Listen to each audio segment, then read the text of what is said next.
Well, Rob, here we are. We're nearly there. 4 games down, just 1 left to go. First of all, bit of housekeeping. How's the squad looking? Any injuries? Who's travelling and who's not? Yeah, understandably, we've picked up a few knocks, Sinead, but the boys have come into camp off the back of a long season. The 4 games alone were a big demand, but throw a final in the mix as well, and you're asking for trouble. And yeah, we've picked up a few knocks. Nico's out. He's not going to travel with us. Joe Morell's not going to travel with a broken toe.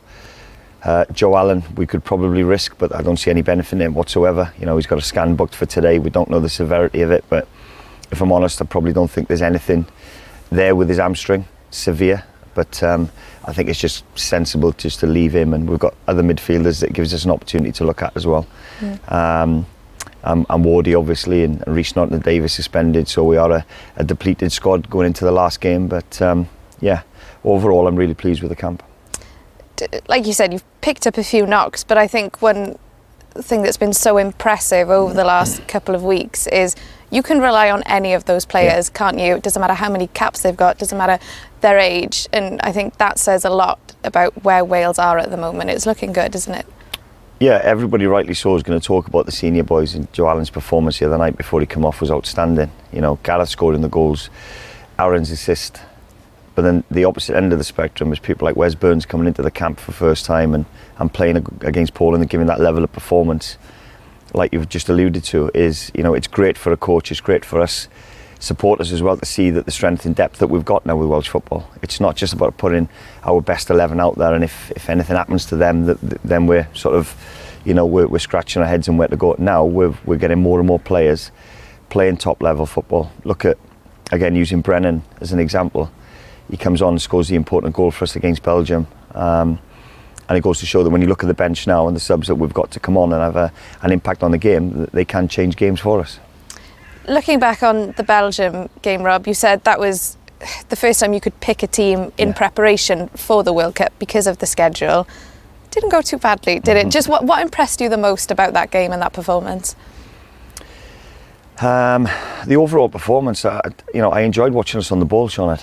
I think we've got such the way we want to play moving forward with Gareth now with evolving into that different position that I've got him in. I thought DJ was outstanding. He doesn't always get the credit he deserves, DJ. We see that the chances he creates, but being that constant threat in behind with his pace is, I've been there as a centre back myself, it's a nightmare for 90 minutes. You don't want that threat in behind. And then when you've got somebody of Gareth's intelligence on the ball in those pockets, and so with us on the ball, that was the message before the game. I wanted to see that now development, that improvement, and they didn't disappoint me with that. But again, to show that resolve and go a goal behind against a top 4, team in the world, and not give in. We'll never give in to anybody. We'll keep going right up to the last minute, and to get the equaliser on another day with the chances we created, I thought we could have won the game as well. There was a really nice moment, Gareth has everyone's spoken a lot about the future of Welsh football and that it looks very, very bright. But when you've got Gareth Bale coming off and then Brennan Johnson coming on, scoring the goal that gets the equaliser, I think that sort of summed up everything, didn't it, of the direction this team is going? Absolutely. And that's the point I made about, when you look at the bench now, you're not going, oh, right, what can we do? Whereas maybe previous managers over the years before that would have had that issue. We haven't got that now. We've some of these younger players coming through are pushing and pushing and pushing, and that was a good example. The other night with Brennan Rubin coming on and giving a good account of himself, and we're in a healthy place. I have to ask you about that Aaron Ramsey assist, because it's all everyone's been talking about since. It's been, the last 2 weeks it's been quiet on the Ramsey front. He's sort of quietly gone about his work. But what have you made of the campaign that he's had?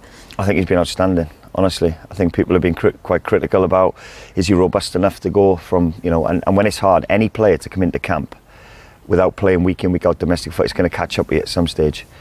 Well, it's not bothered him at all. He's given that level of performance against Ukraine, and then we managed his minutes going into the next. But the assist was just pure class, wasn't it? To have the ability to do that turn anyway. And knowing that Brennan's there to lay him up was outstanding. But it's Aaron Ramsey, so I'm not surprised by it. 1 game to go, Rob. Tough test out in Rotterdam against the Netherlands. We just played them last week. Yeah. What lessons will you take from the game that you played at Cardiff? Yeah, there's a few. We look back at the game and we weren't aggressive enough in our press, which we addressed for the Belgium game, and I thought we dealt with it really well against Belgium. So little tweaks, Sean. But overall, I must say, the camp so far has been a real successful one. You know, our remit coming into camp was, can we qualify for the World Cup? Done. We've ticked that box. Can we expose our younger players to top European international players and teams? Yeah, we have, and there were some big performances against Poland, big performances against Holland, and only our naivety really that cost us the game. You know, outside of that, it would have been a good performance against Poland, qualifying for the World Cup, a potential point against Holland, and a great performance against Belgium that we could have won. So it's been a real positive camp, irrespective of what happens on Tuesday. You know, we're going in with a depleted squad, but irrespective of what happens, I'm really pleased with the boys and what they've done so far. Yeah, in terms of the squad, what kind of team can we expect? Your strongest one possible, or will it be a bit more experimenting like we saw out in Poland? Yeah, a little bit more experimenting now, and like I said, I'm governed by what we've got available as well. So I want to keep momentum going as much as I can, whether that's units, whether that's, you know, a midfield 2 or 3 or a strike force, but sometimes you're dictated to by how fit the players are going into it, and we are struggling going into this game. But like I said, overall, it's been a real successful, positive camp for us. It's the end of the season, Rob. You know, just how are you feeling about everything? Are you still pinching yourself that, you know, in just a few months' time, you'll be on that plane out to the World Cup for the first time in 64 years? Yeah. Wow, it'll hit me next week, Sinead, I think. It will, when I'm off camp. These camps are so intense. They are, and I ask a lot of the staff as well. You know, we're in meeting rooms until I had to stop the meeting a couple of days back. You know, I could look at the staff, and it was a struggle. So we want a break after this, and then it'll probably hit me then what we've done this camp. And yeah, like I said, extremely proud of that group of players and what they've achieved, and we all can't wait to get back together now in September already. I hope you've got a nice holiday booked, Rob. I have. Nice break. Rob, diolch yn fawr, thank you. Diolch yn fawr, Sian.